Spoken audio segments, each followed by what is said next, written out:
Good morning students, मैं ललित भटेजा लेके आया हूँ आपके डाउट्स डिस्कशन का सेशन। तो हमारा फर्स्ट डाउट जो है आपने भेजा था उसके बारे में हम बात करना चाहेंगे। तो फर्स्ट डाउट क्या कह रहा है हमारा, let the function F define कहाँ है, आर से आर में।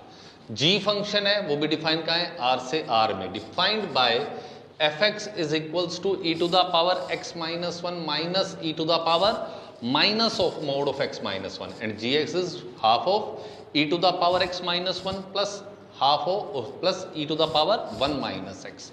Then the area of the region in the first quadrant, पहली चीज जो नोटिस करनी है कि जो दोनों कर्व के बीच का हमें एरिया बाउंड करना है वो कहाँ बाउंड करना है, फर्स्ट क्वाड्रेंट में। किन दो कर्व्स के बीच में, y equals to fx and y equals to gx, also x equals to 0. x equals to 0 means y axis। तो हमें फर्स्ट क्वाड्रेंट के अंदर y axis और इन दोनों curve y equals to fx और y equals to gx के बीच में curve को मुझे क्या करना है, बाउंड करना है, फिर उसका एरिया फाइंड आउट करना है। ठीक है, तो हम स्टार्ट करते हैं। देखो दोनों फंक्शंस के बारे में हमें बात करनी होगी। दोनों फंक्शन ऑलमोस्ट सिमिलर टाइप से दिखाई देते हैं, मोड का फर्क है। तो स्टार्टिंग कहां से करते हैं, अपने gx से। तो हमने कहा कि भाई gx जो मुझे दिया हुआ है वो है 1/2 times of e to the power x minus 1 plus e to the power 1 minus x। गौर करें कि जैसे ही मैं इस फंक्शन को देखता हूं तो एक चीज मुझे दिखाई देती है, क्या, g of 1 plus x is equals to g of 1 minus x. गौर करें, x की जगह 1 प्लस एक्स सब्सटीट्यूट करके देखें, फिर नेक्स्ट टाइम x की जगह 1 माइनस एक्स सब्सटीट्यूट करके देखें, तो आपको पता लगेगा कि ये दोनों फंक्शंस आपको सेम वैल्यू रिटर्न कर रहे हैं। इसका मतलब क्या हो गया, कर्व इज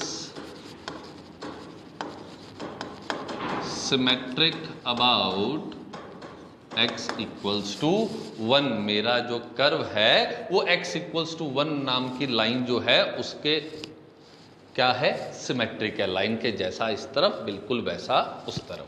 ठीक है जी, तो हमने कहा जी कर्व के अंदर हमें दे दिया गया है कि कर्व जो है सिमेट्रिक है लाइन के अकॉर्डिंग। हमने कहा जी एक ग्राफ बनाना हम स्टार्ट कर देते हैं। ये मेरी x एक्सिस, ये x डैश, y और ये हो गया y डैश। ठीक है, तो फर्स्ट थिंग जो मुझे दी गई है वो क्या है कि आपकी जो लाइन है, ये कर्व है, वो x इक्वल्स टू 1 नाम की लाइन के क्या है, सिमेट्रिक है। तो मैंने कहा ये मुझे दो पॉइंट्स दिखे, एक x इक्वल्स टू 1 और एक ये लाइन कौन सी है मेरी, x इक्वल्स टू 0। तो सबसे पहले हम क्या करते हैं, g ऑफ 0 मतलब x इक्वल्स टू 0 पे वैल्यू फाइंड आउट कर लेते हैं। क्या आएगा, 1/2 times of e to the power minus 1 plus e to the power 1। अब e to the power minus 1 plus e value जो है वो 2 से बड़ी आएगी, 2 से बड़ी आएगी, डिवाइड बाय 2, तो वैल्यू मुझे क्या मिलने वाली है, 1 से बड़ी। मैंने कहा अप्रोक्सीमेटली यहाँ कहीं अपने पास पॉइंट आएगा 0,1/2 times of e to the power minus 1 plus e। ठीक है, इसी तरीके से सिमिलरली 1 पर भी वैल्यू फाइंड आउट कर ले। 1 अगर मैं सब्सटीट्यूट करता हूं, 1 minus 1 0, 1 minus 1 0, e to the power 0 1, 1 plus 1 that is 2, divide by 2, what we get, value equals to 1। So here we get 1,1। और ये बात हम पहले ही कह चुके हैं कि कर्व मेरा symmetric about x equals to 1 है। इसका मतलब जैसा ग्राफ इधर बनने वाला है डिट्टो वैसा ग्राफ यहां बनने वाला है।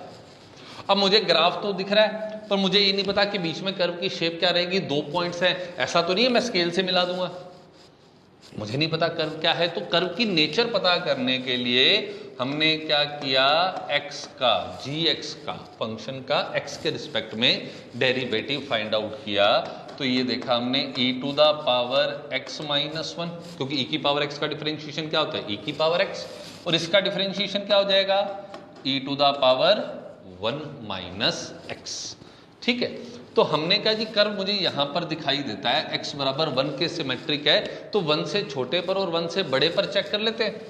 हमने कहा G when x is greater than equals to 1, जैसे ही 1 से बड़ा रखते हो, 1 से बड़ा रखते हो, सपोज आपने 2 रखा, तो 2 माइनस 1 1, ये हो गया e, 1 minus 2 that is 1 upon E, E is greater than 1 upon E, इसका मतलब वैल्यू आपको क्या मिलने वाली है, पॉजिटिव मिलने वाली है। अब जैसे जैसे वैल्यू आप बढ़ाते जाओगे ये वैल्यू बढ़ेगी और ये वैल्यू क्या होगी, घटेगी, तो डिनोमिनेटर बड़ा होगा, डिनोमिनेटर बड़ा होगा तो ये वाली वैल्यू कहां गई, टेंडिंग टुवर्ड्स जीरो, ये कहां जाएगी, टेंडिंग टुवर्ड्स इंफिनिटी, तो infinity minus something value that is tending towards zero, that is this function will be always greater than 0, means function is increasing, and when x is less than 1, g dash x less than 1, let's check out on x equals to 0, x equals to 0 पर 0 minus 1 that is 1 upon e, और 1 minus 0 1 upon e is smaller than e, that means this will gives value less than 0, means function is decreasing। तो क्या हमें समझ में आया, समझ में हमें ये आया कि फंक्शन जो है ग्रेटर देन g1 पर तो क्या है इंक्रीजिंग, लेस देन 1 पे क्या है डिक्रीजिंग। तो कुछ इस टाइप का हमारे पास कर्व आ सकता है, 1 सेकेंड, here we go, हमारा कर्व कुछ इस टाइप से आ सकता है, फंक्शन क्या हो गया decreasing after x greater than equals to 1, curve कहाँ है इंक्रीजिंग, समथिंग लाइक दिस। इसी को हमने थोड़ा सा और इम्प्रूव करके बनाना चाहें तो बना सकते हैं, थोड़ी सी शेप और अच्छी आ जाएगी। here we go, this one and this one,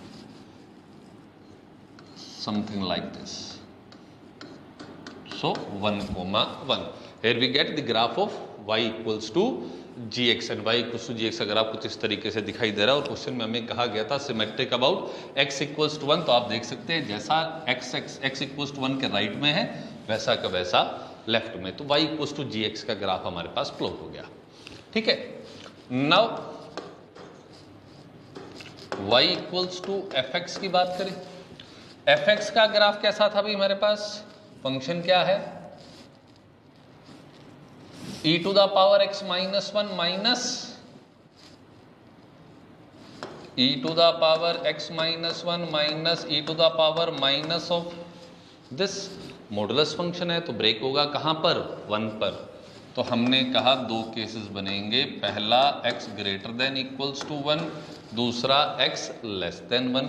जब x लेस देन 1 है तो ये तो हो गया e की पावर x माइनस 1, और मोड के अंदर की वैल्यू नेगेटिव है, हम जानते हैं कि mode x when x is less than 0 x behaves like minus x, mode x minus x की तरह बिहेव करता है। लेस देन 1 में मोड के अंदर की वैल्यू क्या होगी नेगेटिव, तो ये माइनस की तरह बिहेव करेगा, वो माइनस और ये माइनस दोनों मिलके सेम हो गए तो क्या हो गया e to the power x minus 1, तो वैल्यू क्या मिलने वाली है आपको 0।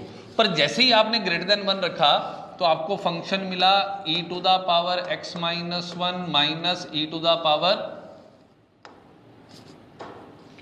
1 माइनस x, सही है। अगर आप इसका ग्राफ प्लॉट करना चाहें तो आप देखिए, आपने कहा जी लेस देन 1 पर तो वैल्यू क्या है आपके पास 0, तो आपका ग्राफ जो है वो कुछ इस तरीके से आएगा। ठीक है जी भाई बात। उसके बाद वो कह रहा है कि जैसे ही आप 1 या 1 से बड़ा रखोगे ये फंक्शन बिल्कुल gx की तरह बिहेव करेगा, बिल्कुल ही आपके पास किसकी तरह बिहेव कर रहा है gx की तरह, मतलब ऐसा कोई कुछ ग्राफ बनेगा।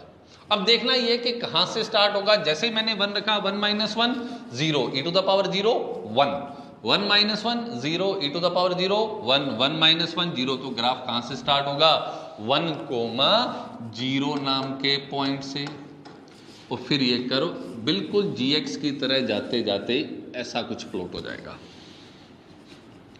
सही है जी भाई बात। ये दोनों कर्व ने क्या हुआ एक दूसरे को कट किया। अब रही बात के एरिया, एरिया क्या बाउंड होने वाला है इन दोनों के बीच में, फर्स्ट क्वाड्रेंट और x इक्वल्स टू 0 के बीच में एरिया बाउंड करना है। तो आप ये देखें कि एक तो एरिया हो गया ये वाला, ठीक है, और सेकंड एरिया जो मेरे पास आ सकता है वो आ सकता है ये वाला।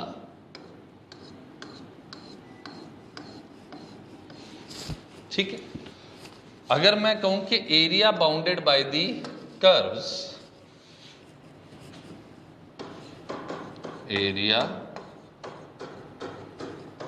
बाउंडेड बाय कर्व्स, ए से डिनोट करें अपने अगर इसको, तो ये क्या हो गया, x इक्वल्स टू 0 से x इक्वल्स टू 1 एरिया किसने बाउंड किया, y इक्वल्स टू gx ने, और ये वाला कर्व कौन है, y इक्वल्स टू fx। तो हमारे पास आ गया 0 से 1 gx डॉट dx। और उसके बाद आप देखो 1 से लेकर, मुझे नहीं पता ये कौन सा पॉइंट है, तो सबसे पहले मुझे पॉइंट फाइंड आउट करना पड़ेगा जहां पर इन दोनों कर्व्स fx और gx ने एक दूसरे को क्या किया, कट किया। और उस पॉइंट तक मान लो अभी के लिए मैं लिख देता हूं, वो पॉइंट कौन है, अल्फा है, ठीक है।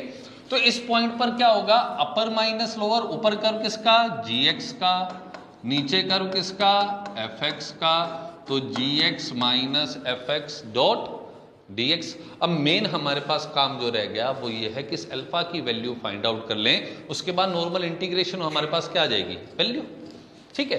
अब अल्फा क्या है, अल्फा x की वो वैल्यू है जहां पर fx और gx दोनों कर्व ने एक दूसरे को कट किया, मतलब ये वो पॉइंट हो गया जहां पर fx और gx क्या है, बराबर है, ठीक है। नेक्स्ट पेज पे चलते हैं।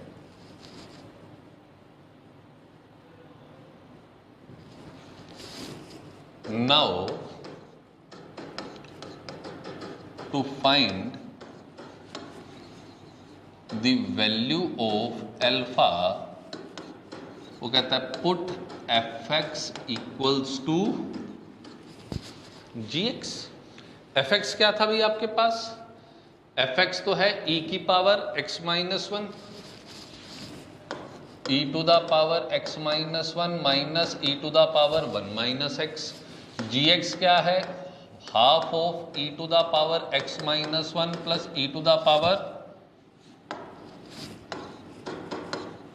1 माइनस एक्स। सिंप्लीफाई करें इसको तो ये हो गया आपके पास 1/2 times of e to the power x minus 1 equals to 3/2 times of e to the power 1 minus x. 2 आपके पास कैंसिल आउट हो गया, दोनों तरफ log ले लें तो log e to the power x minus 1 log लिख लें, या आप लिखना चाहें तो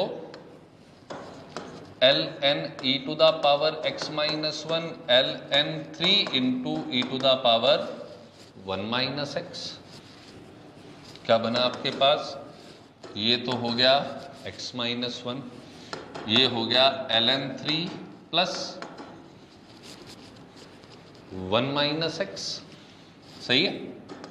तो 2x equals to 2 plus ln 3, x equals to 1 plus 1/2 times of ln 3, या फिर कह दे 1 प्लस ln रूट 3। इसका मतलब क्या हुआ कि हमारे पास जो वैल्यू आनी है यहां पर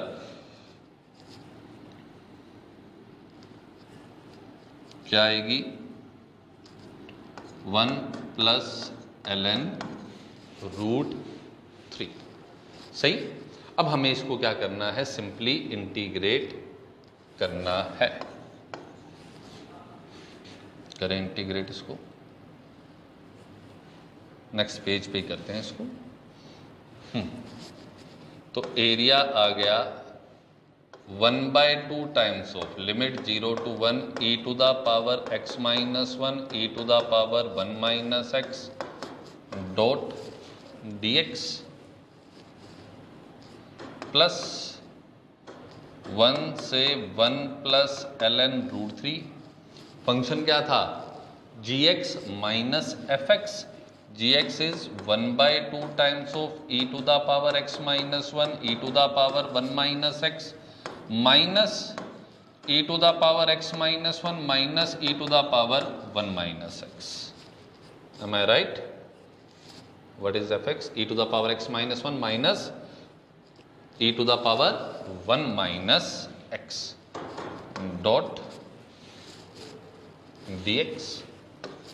एरिया हो गया आपके पास 1/2 times of e to the power x minus 1 का integration e to the power x minus 1, इसका integration minus of e to the power 1 minus x, upper limit 1 lower limit 0। इसको अपने सिंप्लीफाई करें तो 1/2 times of e to the power x minus one, तो ये क्या हो गया माइनस का हाफ और e की पावर x माइनस वन का integration e to the power x minus one, half plus ये कितना हो गया 3/2 e to the power 1 minus x, integration करोगे तो आपके पास ये भी क्या आ जाएगा माइनस का, लिमिट 1 से 1 plus ln √3, am I right? ठीक है जी, लिमिट सब्सटीट्यूट करें 1/2 times of, upper limit put करोगे 1 minus 1 0, 1 minus 1 0 0, minus e to the power minus 1 minus e to the power 1 plus upper limit minus 1/2 e to the power 1 plus ln √3 minus 1, 1 से 1 cancel out, ln √3 minus 3/2 e to the power minus ln √3 minus lower limit put करोगे तो e to the power 0, ये हो गया minus का half और minus का 3/2। Almost done, we are almost there. a equals to minus 1/2 times of e to the power minus 1 minus e to the power plus 1, क्या हो जाएगा √3, माइनस का 1/2 √3 माइनस 3/2 इंटू 1/√3 माइनस का 2, ठीक है। तो a is equals to 1/2 times of e to the power minus 1 minus e to the power 1, ये cancel out करोगे कितना हो गया √3 माइनस √3/2 माइनस √3/2 कितना हो गया माइनस का √3 और ये हो गया प्लस, तो प्लस 2 माइनस √3। अगर आपका आंसर क्या आया 2 minus √3 minus 1/2 times of e to the power minus 1 minus e to the power 1, which is option number 1. Is it okay? That's a very good question. Very good question. I like it. Next, अगले question के बारे में बात करते हैं। Next question easy है। Consider all the rectangles lying in the region, कहता है इस रीजन के अंदर जितने भी रेक्टेंगल लाई कर रहे हैं, रीजन क्या है, कहता है x, y नाम का एक सेट है, r, r से बिलोंग कर रहा है, x की वैल्यू है 0 से π/2 और y की वैल्यू है 0 से 2 sin 2x। तो सबसे पहले अपने क्या करते हैं, इसका ग्राफ प्लॉट करते हैं। x इक्वल्स टू 0 और एक x इक्वल्स टू π/2। देखिए आपका ग्राफ क्या है, साइन x का ग्राफ है। साइन x का ग्राफ क्या होता है, इस तरीके से शेप आएगी, पीरियड कितना 2π। अब आपने कर दिया साइन x की जगह क्या कर दिया साइन 2x, पीरियड कितना हो गया 2π/2 मतलब पाई, ठीक है। और अगर आप 2 से मल्टीप्लाई कर रहे हैं तो इससे क्या होगा, उसके मैग्नीट्यूड में चेंज आएगा। पहले साइन वैल्यू क्या दे रहा था -1 से 1, अब 2 से मल्टीप्लाई कर दी तो कहां देगा -2 से +2, चूंकि आप x की वैल्यू π/2 तक लेके जा रहे हैं, ठीक है, x की वैल्यू आप π/2 तक लेके जा रहे हैं, तो यहां 0 से π/2 रखोगे तो 2x कहां जाएगा 0 से पाई। अब 0 से पाई गया तो फर्स्ट क्वाड्रेंट और सेकंड क्वाड्रेंट, फर्स्ट क्वाड्रेंट में साइन पॉजिटिव, सेकंड क्वाड्रेंट में साइन पॉजिटिव, तो पूरा का पूरा कर्व आपके पास क्या रहेगा, फर्स्ट क्वाड्रेंट के अंदर ये मेरी मैक्सिमम रेंज कितनी होगी +2। लो जी ग्राफ प्लॉट हो गया, ये दोनों चीजें प्लॉट हो गई हैं हमारी, 1 सेकेंड, दोनों चीजें हमने क्या कर दी, प्लॉट कर दी। y equals to 2 sin 2x भी प्लॉट हो गया और x इक्वल्स टू 0 से π/2 के अंदर भी प्लॉट हो गया। अब वो कह रहा है कि मुझे सभी के सभी रेक्टेंगल्स का बात करना चाह रहा हूं जिसकी एक साइड कहां पर है, x एक्सिस पर है। अगर एक साइड में x एक्सिस पर कर दूं तो मेरे पास रेक्टेंगल जो है वो कुछ इस टाइप से बनेंगे। आप देख सकते हैं कि एक साइड मेरी कहां है, x एक्सिस पर, ठीक है। अब x एक्सिस पर है तो हमने पॉइंट मान लिया θ1, 0, ये पॉइंट हो गया θ2, 0। इस पॉइंट के कोऑर्डिनेट कितने हो जाएंगे, θ1 बाई में रखोगे तो 2 sin 2 θ1, ये हो गया θ2 2 sin 2 θ2। ठीक है, having one side on x axis the area of the rectangle which has the maximum perimeter means we have to maximise its perimeter. तो फर्स्ट पेरीमीटर फाइंड आउट करें। अगर मैं पेरीमीटर को P से डिनोट कर दूं, इन पॉइंट्स को नाम दे दें हम A B C D, so perimeter क्या हो गया हमारे पास, AB plus BC plus CD plus D। AB is this one, ये हाइट कितनी होगी 2 sin 2 θ1। BC और AD सेम है, आप देखें कि ये वाली पूरी लेंथ कितनी θ2, ये लेंथ कितनी θ1, तो ये कितनी हो गई θ2 माइनस θ1, तो BC is equals to θ2 minus θ1।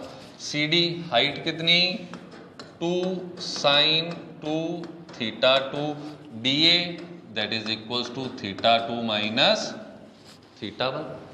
So perimeter क्या आ गया मेरे पास, twice of θ2 minus θ1 plus twice of sin 2 θ1 plus twice of sin 2 θ2। अब पूरा का पूरा फंक्शन मेरा कितने पैरामीटर्स में है, 2 पैरामीटर्स में है, 2 पैरामीटर्स में है, 2 पैरामीटर्स में है, तो मुझे कुछ ना कुछ एक का रिलेशन दूसरे के टर्म में निकालना होगा, तभी आप इसको सिंप्लीफाई कर सकते हैं, अदरवाइज कर ही नहीं सकते।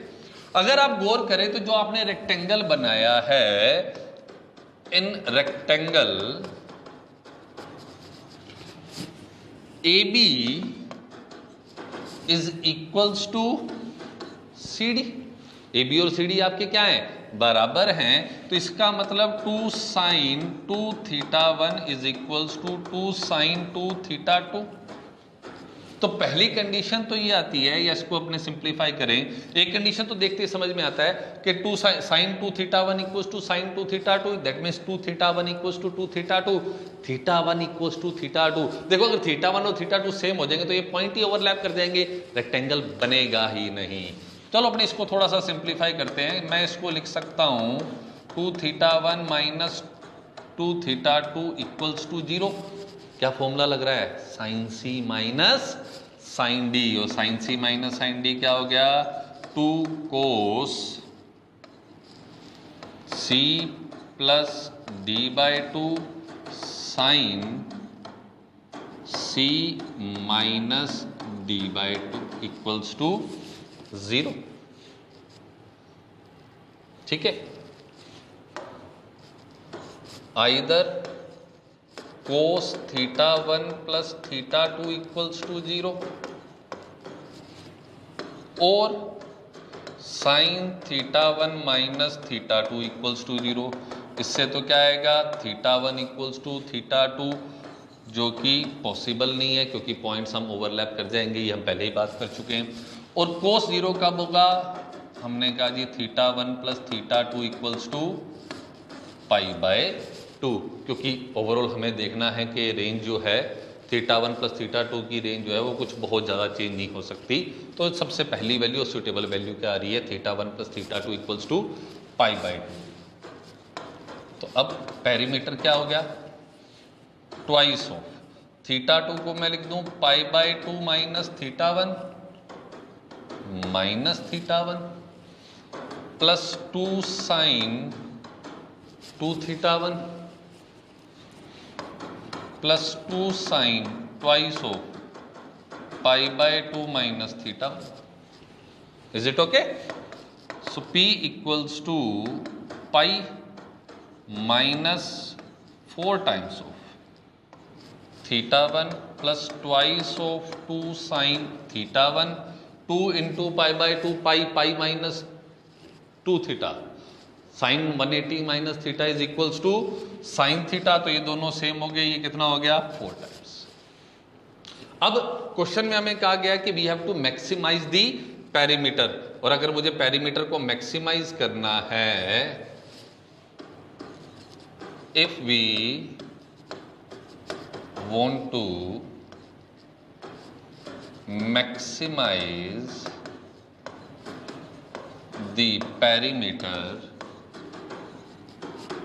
तो मुझे दो चीजें करनी होगी। पहला, dp upon d theta 1 is equals to 0 put करना होगा, and d square p upon d theta 1 should be less than 0। Maxima की कंडीशन है हमारी, ठीक है जी।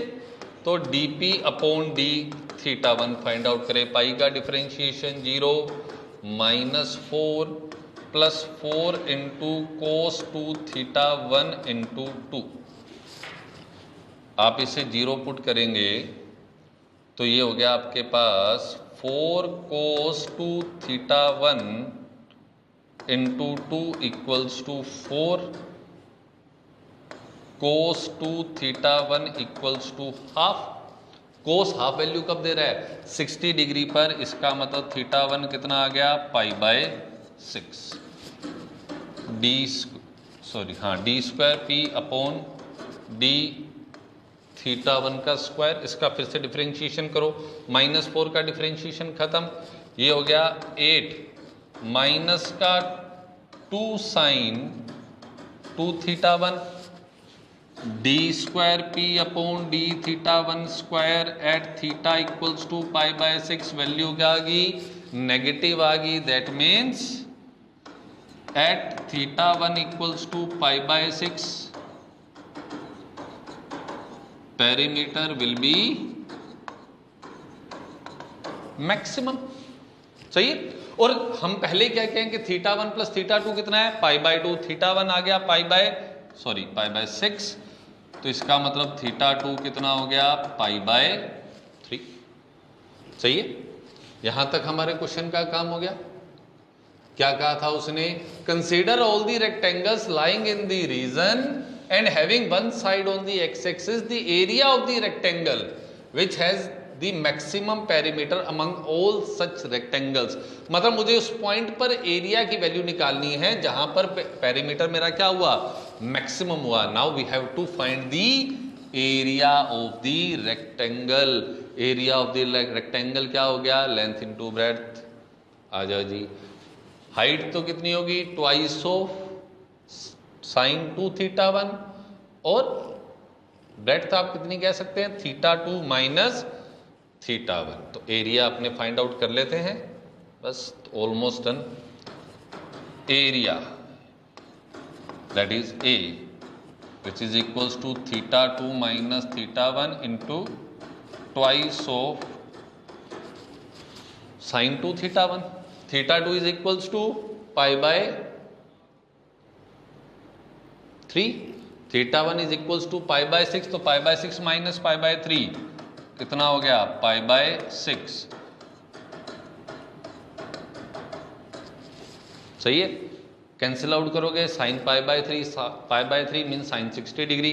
Sign 60 degree is equals to √3/2। So π/6 into 2 into √3/2। So answer will be √3 into pi divided by 6, or √3 into pi 6 can be written as 2 into 3, 2 into 3. So answer will be π/2 √3, which is option number second. Done है? Everything clear? I think I made each and every aspect very much clear. So only one question last question, and let's see what that question is. Yes, here it is. Let S be the set of all complex numbers Z satisfying this inequality. Okay. Then which of the following statements is /R true?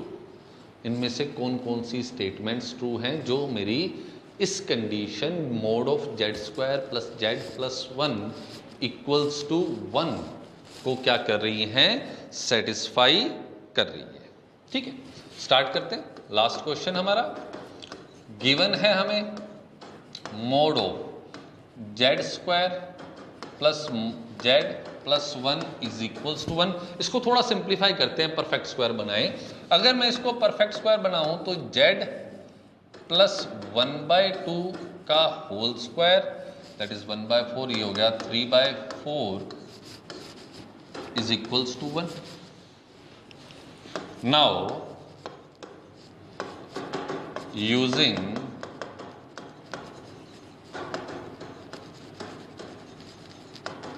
Triangle inequality, triangle inequality मेरे ख्याल से सभी जानते हैं कि mod of z plus half whole square plus 3/4 is less than equals to mod of z plus half whole square plus 3/4। Am I right? ठीक है, और ये वैल्यू मेरी किसके बराबर है, 1 के बराबर है। तो मैं कह सकता हूं mod of z plus 1/2 whole square plus 3/4 is greater than equals to 1, which is further simplified. ये आ गया 1/4 से बड़ा, स्क्वायर हटाओगे तो ये आ गया mod of z plus 1/2 greater than equals to half. ठीक है, अब देखो यहां पर दो इनइक्वालिटी आती हैं। अगर मैं कहूं कि x square is greater than equals to 1/4, there are two inequalities, one is x greater than equals to half, second is x less than equals to minus half. चूंकि आप मॉडुलस की बात करें तो नेगेटिव वैल्यू देगा नहीं, तो less than minus half का केस हो नहीं सकता। सो हमें एक ही केस सोल्व करना है, और वो केस क्या है, z plus half greater than equals to half, और ये है हमारा ऑप्शन नंबर सी। पर क्वेश्चन में हमें कहा गया which of the following statement is या आर ट्रू, मतलब एक या एक से ज्यादा ऑप्शन सही हो सकते हैं। अब जेड प्लस हाफ से लेकर दो क्वेश्चन ऑप्शंस थे, ऑप्शन ए और सी ऑप्शन सही हो गया, इसका मतलब ऑप्शन ए गलत है। अब सेकंड ऑप्शन की बात आती है कि सेकंड ऑप्शन कह रहा है mod of z less than equals to 2। हमने अपने मेथड में कहीं पर भी इसको चेक नहीं किया है। अब इस ऑप्शन को चेक करने जाते हैं, क्योंकि क्वेश्चन क्या है, मल्टीपल करेक्ट है। ठीक है, मल्टीपल करेक्ट क्वेश्चन है। So what we are going to check is option number B which says mod of z is less than equals to 2। तो second part of the question, same given mod of Z square plus z plus 1 is equals to 1। अगर मैं इसी के अंदर inequality use करना चाहूं तो मैं ये कह सकता हूं कि ये जो कहानी है हमारी, ये जो इनइक्वालिटी है mod of Z square plus z plus 1 is equals to 1, इसको मैं यूज करना चाहूं तो मैं इसको ये कह सकता हूं कि ये जो है वो ग्रेटर देन इक्वल्स टू होगा mode of Z square plus z minus 1 और इस पूरे के मोड के। सही है, तो इसी को अपने सॉल्व करें। ये कह रहा है mod of Z square plus z minus 1 का mod less than equals to 1 है, that means mod of Z square plus z minus 1 is greater than equals to minus 1 less than equals to 1। Basic concept of inequality मेरे ख्याल से हर एक बच्चा बहुत अच्छे से जानता है, तो इसके अंदर मेरे ख्याल से और इलेबोरेट करने की जरूरत नहीं है। इस माइनस 1 को एडजस्ट करो, क्या आ गया, mod of Z square plus z is greater than equals to 0 less than equals to 2। Mode of z square plus z modulus is always greater than equals to 0. So we need not to solve this part of the inequality. What we need to solve is mode of z square plus z is less than equals to 2. Am I right? Is it okay? ठीक, चलो आगे solve करें इसको। बस almost done. We are almost there. Almost we are approaching towards our solution. Now what we need to find is mode value of the mode z or range of mode z. Here mode of z square plus z, we have to separate these two, and to separate these two we have to use inequalities. Similarly जैसे हमने यहाँ पर triangle की inequality use की थी, वैसा ही कुछ हमें यहाँ पर भी यूज करना पड़ेगा, अदरवाइज ये क्वेश्चन तो आप सोल्व नहीं कर पाएंगे। ठीक है, अब इसके अंदर आपके पास जो इनइक्वालिटी आती है वो क्या कहती है, ये कहेगी कि mod of Z square minus mod of Z का whole is always less than equals to और ये लेस देन इक्वल्स टू कितना है, 2 है। सही बात है, इसमें कोई इशू नहीं। तो हम इसी को सोल्व कर लेते हैं। Mod of Z square minus mod of z is less than equals to 2, और mod of Z square minus mod of z minus 2 less than equals to 0। सही है भाई बात, कोई इशू। बस इसी को सोल्व कर देते हैं, फैक्टराइज करें इसे। ये हो गया mod of Z square minus twice of mod z plus mod of z minus 2 less than equals to 0, that is mod of z minus 2 mod of z plus 1 less than equals to 0, minus 1 plus 2 plus minus plus, that will give mode of z less than equals to 2. That means option number 2 is also correct. So here we have done all the 3 problems that were asked by the students. I hope I made each and every concept very much clear. In future, if you have more doubts, text me. I will surely help you all. Thank you very much.